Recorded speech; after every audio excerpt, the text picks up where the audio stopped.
పాకిస్తాన్ చెరలో బందీగా ఉన్న భారత వాయుసేన వింగ్ కమాండర్ అభినందన్ వర్ధమాన్ ను క్షేమంగా విడిపించేందుకు భారత్ తన ప్రయత్నాలను ముమ్మరం చేసింది. అభినందన్ కు ఎటువంటి హాని తలపెట్టకుండా క్షేమంగా విడిచిపెట్టాలని కోరుతూ పాకిస్తాన్లోని భారత్ హైకమిషన్ పాక్ విదేశీ వ్యవహారాల శాఖను కోరింది. న్యూఢిల్లీలోని పాక్ తాత్కాలిక హై కమిషనర్ కు నిన్ననే ఈ విషయాన్ని స్పష్టం చేసిన భారత్ తాజాగా పాక్ విదేశీ వ్యవహారాల మంత్రిత్వ శాఖ దృష్టికి ఈ విషయాన్ని తీసుకువెళ్లింది.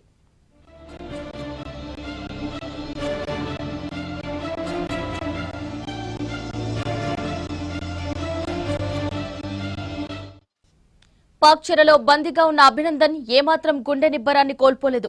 పాక్ చిత్రహింసలు పెట్టి రహస్యాలు తెలుసుకునే ప్రయత్నం చేసినా తన పేరు, హోదాకు మించిన వివరాలు వెల్లడించడం లేదు. అభినందన్ తిరిగి క్షేమంగా భారత్ చేరుకోవాలని దేశం మొత్తం ఆకాంక్షిస్తోంది. జెనీవా ఒప్పందానికి పాక్ కట్టుబడి ఉండాలని, వింగ్ కమాండర్ అభినందన్ ను జాగ్రత్తగా చూసుకోవాలని, యుద్ధ నీతిని ఉల్లంఘించి అతడికి హాని తలపెట్టవద్దని భారత్ ఇప్పటికే పాక్ కు విజ్ఞప్తి చేసింది.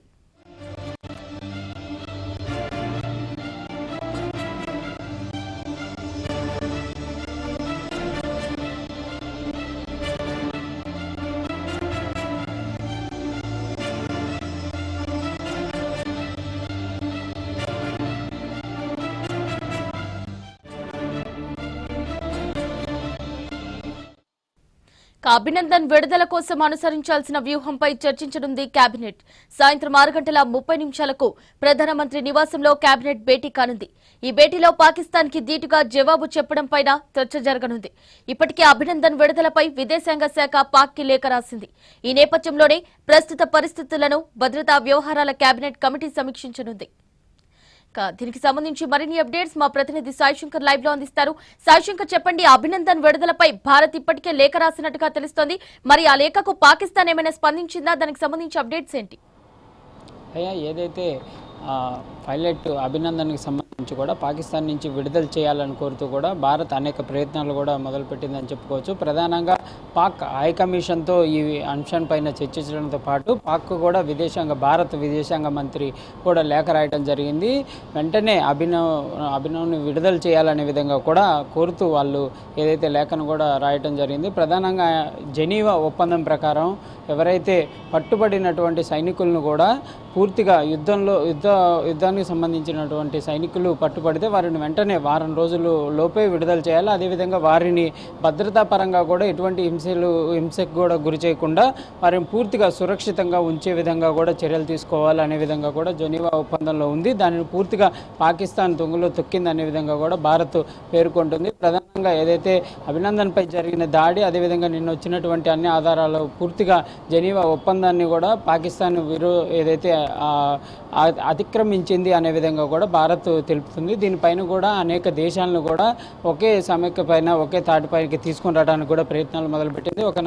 ఒక రకంగా కూడా అభినందన్ కనుక విడుదల చేయకపోతే కనుక తక్షణం ఏ విధమైనటువంటి చర్యలు తీసుకోవాలనే విధంగా దానిపైన కూడా భారత్ కూడా చర్చలు జరుపుతున్నట్టు తెలుస్తుంది. ప్రధానంగా భారతదేశానికి సంబంధించి కూడా ఇప్పటికే రక్షణ శాఖ కూడా దీనిపైన పూర్తిగా దృష్టి పెట్టినట్టు కనిపిస్తుంది. ప్రధానంగా పాక్కు సంబంధించినటువంటి అనేక ఏవైతే దాడులు జరుగుతున్న నేపథ్యంలో ఈ దాడులు తిప్పికొట్టడంతో పాటుగా రానున్న రోజుల్లో ఎటువంటి చర్యలు తీసుకోవాలి, వీటన్నిటికి కూడా ఏ విధంగా కూడా పులి స్టాప్ పెట్టాలనే అంశంపైన పూర్తిగా యావత్ భారత్ కూడా ఆలోచన చేస్తున్న విధంగా కూడా కనిపిస్తున్న పరిస్థితి. ప్రధానంగా కేంద్ర ప్రభుత్వం కూడా దీనిపైన పూర్తిగా దృష్టి పెట్టింది. ఇప్పటికైనా ఈ కాశ్మీర్ అంశానికి కూడా ఎట్లాగైనా కానీ పరిష్కారం చూడాలి.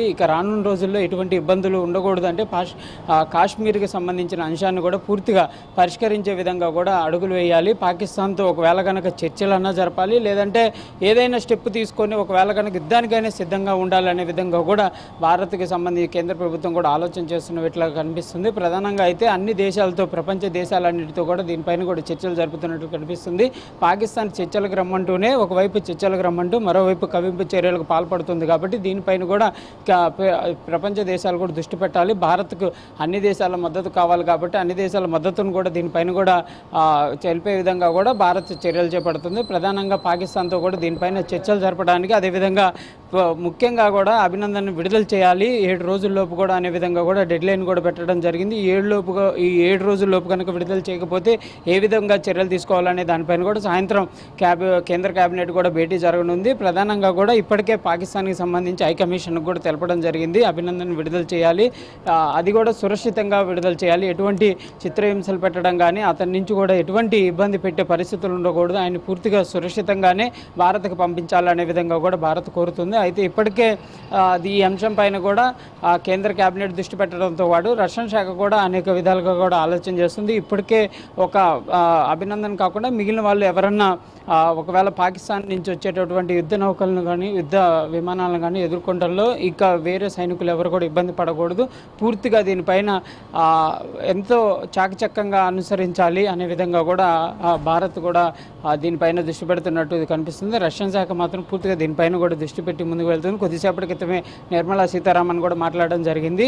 ఆ బోర్డర్లో కూడా పూర్తిగా భద్రతను కూడా ఏర్పాటు చేయడం జరిగింది. కాశ్మీర్ లోయలో కానీ అదేవిధంగా పూర్తిగా భారత్కి సరిహద్దులు ఉన్న అన్ని ప్రాంతాల్లో కూడా హై అలర్ట్ ప్రకటించడంతో పాటు అక్కడ ఎటువంటి పాక్ కవింపు చర్యలు జరిగినా కానీ వాటిని తిప్పికొట్టే విధంగా కూడా ఇప్పటికే బోర్డర్లో సెక్యూరిటీని కూడా పెంచడం జరిగింది అనే విధంగా కూడా ఆమె తెలపడం జరిగింది. అదేవిధంగా రక్షణ శాఖకు సంబంధించి కూడా ఎటువంటి ఏవైతే మన దగ్గర ఉన్నటువంటి ఏవైతే ఆయుధాలు వాటన్నిటికి సంబంధించి కూడా ఇప్పటి నుంచే కూడా ప్రిపేర్ అవుతున్న విధంగా కూడా ఉన్నాము. ఒకవేళ కనుక యుద్ధం అనివార్యమైతే కనుక ఏ విధంగా స్టెప్పులు వేయాలనే దానిపైన కూడా దృష్టి పెడుతున్నాం అనే విధంగా కూడా ఆమె తెలపడం జరిగింది. అయితే యుద్ధం జరగకుండానే చర్చలతోనే పూర్తిగా సఫలీకృతం అవ్వాలి. ఇక రానున్న రోజుల్లో సైనికులు మనం కోల్పోకూడదు, పాకిస్తాన్ కూడా కోల్పోకుండా ఉండాలంటే దీనిపైన ఇరు దేశాలు కూడా చర్చలు జరపాలనే విధంగా కూడా ఆమె కోరడం జరిగింది. అదేవిధంగా కేంద్ర కేబినెట్ కూడా సాయంత్రం భేటీ అవుతున్న నేపథ్యంలో తదుపరి చర్యలుగా ఈరోజు ఏ విధంగా ముందుకు వేయాలి, ఒకవేళ అభినందన్ విడుదల కనుక పాకిస్తాన్ వెనకడుగు వేస్తే కనుక ఏ విధంగా ముందుకు వెళ్ళాలి, ప్రపంచ దేశాల్లో భారత్కి ఏవేవి దేశాలు సపోర్ట్ చేస్తున్నాయి, ఇంకేవే దేశాలు సపోర్ట్ చేయాలనే అంశంపైన కూడా దృష్టి పెట్టనున్నారు. ప్రధానంగా ఇప్పటికే ప్రముఖ దేశాలన్నీ కూడా భారత్కు ఈ అంశంలో కూడా మద్దతు తెలపడం జరిగింది. ఒకవేళ ఇప్పుడైతే మద్దతు తెలుపుతూనే కానీ ఒకవేళ పాకిస్తాన్ కనుక అభినందన్ విడుదల చేయకపోతే రానున్న రోజుల్లో మనం తీసుకునే స్టెప్పుల్లో ఏవే దేశాలు మనతో కలిసి వచ్చే అవకాశం ఉందనే దానిపైన కూడా చర్చ జరపనున్నారు. ఒకవేళ కనుక యుద్ధం అనివార్యమైతే కనుక ఇప్పటివరకు అయితే అనేక దేశాలు యుఎస్ కానీ అదేవిధంగా చైనా కూడా సంప్రదింపులు జరపాలి, ఇరు దేశాలు ఎటువంటి ఘర్షణలు లేకుండా చర్చలతోనే ఈ అంశానికి ఫుల్ స్టాప్ పెట్టాలన్న విధంగా కూడా కోరుతున్నాయి. అయితే రానున్న రోజుల్లో ఒకవేళ యుద్ధ సాంకేతాలు కనుక విడుదలైతే ఆ దేశాలు మనతో అడుగులు వేస్తాయా లేదంటే మాధ్యమంగా ఉండి అవి ఉంటాయా అనే అంశాలపైన కూడా దృష్టి పెడుతున్నారు. ఏవే దేశాలు కూడా మనతో ముందడుగు వేసే అవకాశం ఉంది, మనం ఏ చర్య తీసుకున్నా కూడా మనతో కలిసి వచ్చే దేశాలు ఏంటి అనే దానిపైన కూడా దృష్టి పెడుతున్నారు. అదేవిధంగా అసలు రానున్న రోజుల్లో అభినందనకు సంబంధించి ఏ విధంగా విడుదలకి సంబంధించి ఎటువంటి చర్యలు తీసుకుంటే ఈ అంశం ఉధృతం కాకుండా సఫలీకృతం అయ్యే అవకాశం ఉందనే దానిపైన కూడా సాయంత్రం కేబినెట్ భేటీలో కూడా చర్చించనున్నారు. ఇప్పటికే బోర్డర్లో కూడా హై అలర్టే ఉందని చెప్పుకోవచ్చు, సెక్యూరిటీ పరంగా కానీ అదేవిధంగా బోర్డర్లో ఉన్నటువంటి భద్రతను కూడా పూర్తిగా పెంచినట్లు కూడా కేంద్ర ప్రభుత్వం తెలుపుతుంది. అయితే ఈ అంశాల్లో కూడా దేశవ్యాప్తంగా కూడా అనేక చర్చలు జరుగుతున్నాయి. ఒకవైపు కాంగ్రెస్ పార్టీ ఏమో ఏదైతే మోడీ ఈ అంశాన్ని సభల్లో ప్రకటించడం, సభల్లో ఈ అంశాలను సైనికులకు సంబంధించినటువంటి సింపతి అంశాలను మాట్లాడటం తగిన విధం కాదు అనే విధంగా కూడా ఒకవైపు కాంగ్రెస్ పార్టీ కూడా ఆరోపణలు చేస్తున్నాయి. ఇది అంశాలకు సంబంధించి కూడా కేంద్ర ప్రభుత్వం కూడా అన్ని పార్టీలను కూడా ఏకే తాటిపైకి తీసుకొని రావాలి. ఒకవేళ కనుక యుద్ధం జరిగే సమయం కనుక ఆసన్నం అయితే ఏ విధమైనటువంటి స్టెప్పులు తీసుకోవాలనే విధంగా కూడా అనేక పార్టీలతో కూడా సంప్రదింపులు జరపడానికి కూడా బీజేపీ కూడా సిద్ధంగా ఉందనే విధంగా కూడా బీజేపీ ప్రముఖులు తెలుపుతున్నారు. కాంగ్రెస్ పార్టీ అదేవిధంగా వివిధ రాష్ట్రాల్లో ఉన్నటువంటి ఏవైతే ప్రతిపక్ష పార్టీలు బీజేపీ ఇతర పార్టీలు ఏవైతే ఉన్నాయో అవి మాత్రం బీజేపీ చేస్తున్న చర్యల్లో కొన్నిటిని వ్యతిరేకిస్తున్న పరిస్థితి ఉంది. సైనికుల పరంగా పూర్తిగా మేము మద్దతు ఇస్తున్నప్పటికీ బీజేపీ అనుసరిస్తున్న విధానాలు కొన్ని తప్పుగా ఉన్నాయి అనే విధంగా కూడా ఇప్పటికే ఏవైతే అనేక పార్టీలు కూడా తెలపడం జరిగింది. అదేవిధంగా కొన్ని పార్టీలు మాత్రం పూర్తిగా బీజేపీ చేస్తున్నటువంటి చర్యలను సమర్థిస్తూ ముందుకు వెళ్తున్న పరిస్థితి ఉంది. లయ అయితే సాయి శంకర్, మరి మనం చూసుకున్నట్టయితే మరోవైపు అటు ఉగ్రవాది మసూద్ను అంతర్జాతీయ ఉగ్రవాదిగా ప్రకటించాలంటూ ఫ్రాన్స్ అదేవిధంగా బ్రిటన్ అమెరికా భద్రతా మండలిలో ప్రతిపాదించినట్టు తెలుస్తోంది. మరి దీనికి సంబంధించి పూర్తి అప్డేట్స్ ఏంటి?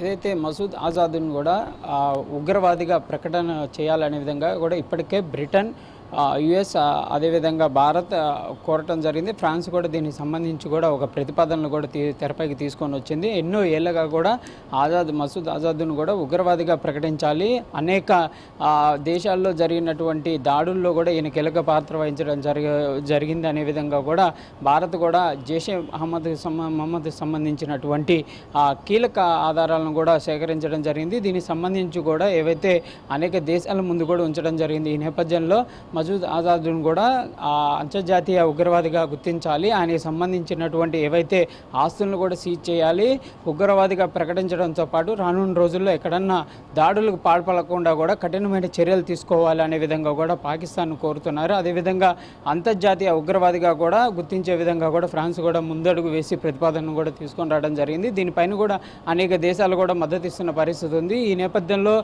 ఉగ్రవాదిగా కూడా అంతర్జాతీయ ఉగ్రవాదిగా కూడా మసూద్ ఆజాద్ను కూడా తెలిపే అవకాశం ఉన్నట్లు కూడా మనకు సమాచారం అందుతుంది. ప్రధానంగా ఈ అంశం ఏదైతే ఉగ్రవాదులకు సంబంధించినటువంటి అనేక అంశాలపైన కూడా అనేక దేశాలు కూడా ఇబ్బంది పడుతున్న నేపథ్యంలో ఈ అంశానికి సంబంధించి కూడా ప్రపంచంలో ఉన్నటువంటి అనేక దేశాలు కూడా ఒకే తాటిపైకి రావడం, ఉగ్రవాద చర్యలకు సంబంధించి ఎవరైతే కీలకంగా ఉంటున్నారో ఆ వ్యక్తుల్ని అంతర్జాతీయ ఉగ్రవాదులుగా ప్రకటించడంతో పాటు రానున్న రోజుల్లో వీళ్ళు దాడులు పాల్పడకుండా ఉండాలంటే ముందుగా ఆర్థికంగా వీళ్ళని ఇబ్బంది పెట్టాలి, అది ఆర్థికంగా వీళ్ళని కట్ చేయాలి. కాబట్టి ఆర్థికంగా వీళ్ళకి ఎక్కడన్నా ఆస్తులు ఉంటే వాటిని జప్తు చేయడంతో పాటు ప్రభుత్వాలు వాటిని స్వాధీనపరుచుకునే విధంగా కూడా ప్రపంచ దేశాలన్నీ కూడా అడుగులు వేస్తున్నట్టు కనిపిస్తుంది. ప్రధానంగా దీంట్లో భారత్కి సంబంధించి కూడా బ్రిటన్ కానీ అదేవిధంగా ఫ్రాన్స్, యుఎస్, భారత్ అదేవిధంగా కొన్ని ప్రముఖ దేశాలన్నీ కూడా ఒకే తాటిపైకి వచ్చి ఈ అంశాలపైన దృష్టి పెట్టినట్టు కనిపిస్తుంది. ఒక్క భారత్కి సంబంధించే కాదు అనేక దేశాల్లో కూడా ఈ ఉగ్రవాద సంస్థలను కూడా నిర్మూలించాలంటే రానున్న రోజుల్లో ఎటువంటి చర్యలు చేపట్టాలనే దానిపైన కూడా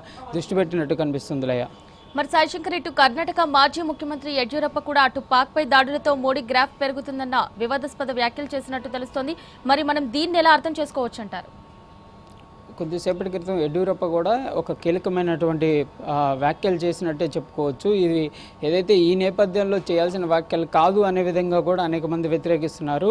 మోడీ ఈ గ్రాఫ్ ఏదైతే ఇప్పుడు జరుగుతున్న పరిణామాలన్నిటితో మోడీ గ్రాఫ్ పెరిగిందని, దేశవ్యాప్తంగా కూడా మోడీకి మద్దతు లభిస్తుందని, రానున్న ఎన్నికల్లో కూడా అత్యధిక మెజార్టీతో మోడీ గెలవబోతున్నారు అనే విధంగా కూడా ఆయన వ్యాఖ్యలు చేశారు. కర్ణాటకలో ఉన్నటువంటి ఎంపీ స్థానాల్లో 22 ఎంపీ స్థానాలు కూడా గెలిచే విధంగా బీజేపీ ఇప్పుడు పటిష్టమైన అనే విధంగా కూడా ఆయన చేసిన వ్యాఖ్యలపైన కూడా అనేక మంది కూడా స్పందిస్తున్న పరిస్థితి ఉంది. యుద్ధం అనేది సైనికులకు సంబంధించి సైనికులు ప్రాణాలు కోల్పోతున్నారు, వారి సింపతిని రాజకీయంగా ఉపయోగించుకొని బీజేపీ ఏదైతే స్వలాభం పొందాలనే విధంగా వేస్తున్నటువంటి అడుగులు పూర్తిగా కూడా వ్యతిరేకించాల్సిన పరిస్థితి. ఇప్పుడు జరుగుతున్న పరిణామాలు అనేది రాజకీయ అతీతంగా జరగాల్సిన పరిణామాలు. ఏ పార్టీ కూడా దీనిని మాది అనే విధంగా గుర్తించాల్సిన అవసరం లేదు. ప్రతి పార్టీ కూడా కలిసికట్టుగా అందరు కలిసి దేశ రక్షణ కోసం చర్యలు తీసుకోవాలి, కానీ బీజేపీనే ఏదో చేస్తుంది అనే విధంగా ఈ మాటలు మాట్లాడటం ఎంతవరకు సబబు అనే విధంగా కూడా కాంగ్రెస్ ప్రముఖులు కూడా ప్రశ్నిస్తున్న పరిస్థితి ఉంది. ఇప్పటికే నిన్న జరిగినటువంటి ఏదైతే కేంద్ర సంబంధించి కూడా జరిగినటువంటి మహాకూటమి నేతల భేటీలో కూడా ఈ అంశాన్ని కూడా తెరపైకి తీసుకొని రావడం జరిగింది. ప్రధానంగా మోడీ ఈ అంశాలన్నిటికీ సైనికులకు సంబంధించిన ప్రతి అంశాన్ని కూడా ఎన్నికల బహిరంగ సభల్లో మాట్లాడుతున్నారు.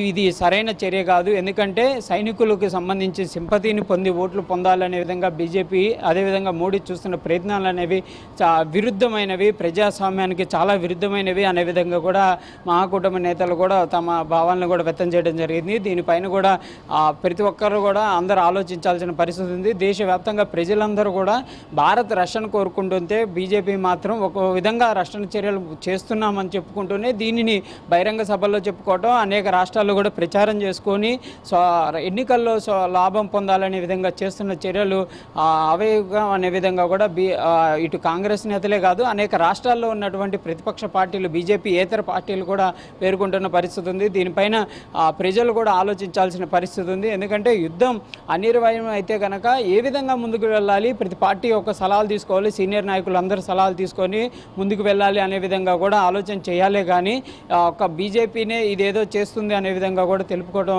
మంచి చర్య కాదనే విధంగా విధంగా కూడా తెలుపుతున్న పరిస్థితి ఉంది. నిన్న టీఆర్ఎస్ ఎంపీలు కూడా మాట్లాడుతూ కూడా ఈ కాశ్మీర్ అంశాలకు సంబంధించి కూడా బీజేపీ చేస్తున్న చర్యలు కూడా మంచిది కాదు, రానున్న రోజుల్లో కీలకంగా మారేటటువంటి అనేక నేతల సలహాలు తీసుకోవాలి, ఇందులో ముఖ్యంగా కేసీఆర్ లాంటి నాయకుల యొక్క సలహాలు కూడా తీసుకుంటే రానున్న రోజుల్లో దేశవ్యాప్తంగా అనేక ప్రాంతాల్లో కాశ్మీర్ సమస్య కాదు అనేక సమస్యలకు కూడా ఫుల్ స్టాప్ పెట్టే విధంగా కూడా ఒక అంశం అనేది కొలిక్కొచ్చే అవకాశం ఉంటుంది తప్పించి ఒకే పార్టీ కీలకంగా నిర్ణయాలు తీసుకోవటం, తామే తీసుకున్న నిర్ణయాలు సరైనవనే విధంగా కూడా ప్రజల్లోకి తీసుకెళ్ళటం అనేది కూడా సరైన నిర్ణయం కాదు. అలా కనుక వెళ్తే కనుక ఇక రానున్న రోజుల్లో కూడా ఈ కాశ్మీర్ అంశమేనే కాదు దేశవ్యాప్తంగా అనేక అంశాల్లో కూడా ఇబ్బందులు ఎదురయ్యే పరిస్థితి ఉందనే విధంగా కూడా ప్రముఖులు కూడా తెలుపుతున్న పరిస్థితి ఉంది. అయితే ఈ అంశం రాజకీయం చేయొద్దు అనే ఒక విధంగా బీజేపీ తెలుపుతూనే యడ్యూరప్ప చేసిన వ్యాఖ్యలు ఇప్పుడు సంచలనంగా మారాయని చెప్పుకోవచ్చు. ఎందుకంటే బీజేపీనే కోరుతుంది రాజకీయంగా ఎటువంటి ఈ దేశవ్యాప్తంగా జరుగుతున్నటువంటి సైనికుల సింపతిని రాజకీయం చేయొద్దు, ఇది చాలా సెన్సిటివ్ అంశం, దీనిపైన ప్రతి ఒక్కళ్ళు ఆలోచించాలి, ప్రతి పార్టీ కూడా రాజకీయాలకు అతీతంగా ముందుకు రావాలనే విధంగా కూడా మోడీ కూడా కోరటం జరిగింది. అయితే దీనిపైన మాత్రం యడ్యూరప్ప ఈ వ్యాఖ్యలు చేయడం కూడా సంచలనమే అని చెప్పుకోవచ్చు. దీనిపైన ప్రతిపక్షాలు కూడా మండిపడుతున్న పరిస్థితి ఉంది. ఇప్పటికే ప్రతిపక్షాలు దీనిపైన దృష్టి పెట్టి ప్రజలు ఆలోచించాలి. ఎందుకంటే ఇప్పుడున్న పరిణామాల్లో ఒక బీజేపీ అనే కాదు ఏ పార్టీ అయినా కూడా కీలకంగా నిర్ణయాలు తీసుకుంటుంది. కేంద్రంలో ఏ ప్రభుత్వం అన్నా కూడా కీలకంగా నిర్ణయాలు తీసుకోవాల్సిన సమయం. ఎందుకంటే ఈ అంశాలకి ఇంకా ఫుల్ స్టాప్ పెట్టాలి కాబట్టి మేము కూడా మద్దతు ఇస్తున్నాము. ఏ విధమైన చర్యలు తీసుకున్నా కూడా బీజేపీకి పూర్తిగా మద్దతు ఇస్తామని మేమే తెలుపుతున్నాము. కానీ దీనిని ఒక బీజేపీని ఏదో చేస్తుంది అనే విధంగా కూడా తెరపైకి తీసుకొని రావడం అనేది మంచి సాంప్రదాయం కాదు అనే విధంగా కూడా ఒకవైపు కాంగ్రెస్ అనే కాదు ప్రతిపక్ష పార్టీలన్నీ కూడా నాయకులు కూడా కోరుతున్న పరిస్థితి కనిపిస్తుంది. Laya right Sai Shankar, thank you.